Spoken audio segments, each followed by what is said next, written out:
Magandang buhay, dahil sa tag-ulan na nga ngayon ay sinubukan ko ng magtanim dito sa aming likuran at tara, samahan niyo ako kung alin na dito sa mga itinanim ko ang tumubo na.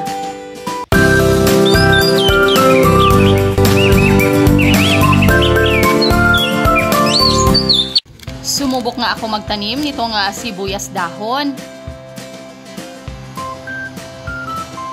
Ganon din itong alugbati dahil madali nga lang din itong patubuin.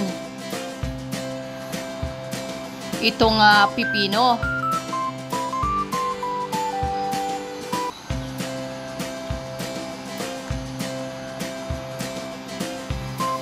Ganon din itong okra.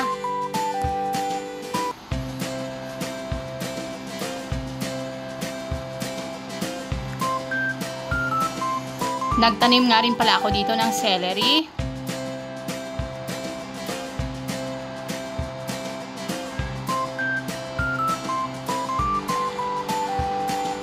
At itong spinach.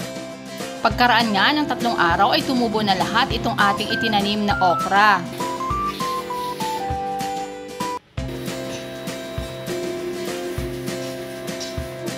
At sa ika-4 na araw ay may pailan-ilan na rin na tumubo dito sa ating pipino. Ganon din dito sa celery. Samantalang wala pang tumutubo dito sa ating alugbate, ganon din sa spinach at saka sa ating sibuyas dahon.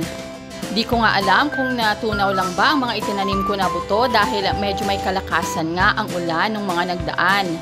Yun lamang po, maraming salamat sa inyong patuloy na panonood. See you po sa aking next video. Keep safe and God bless.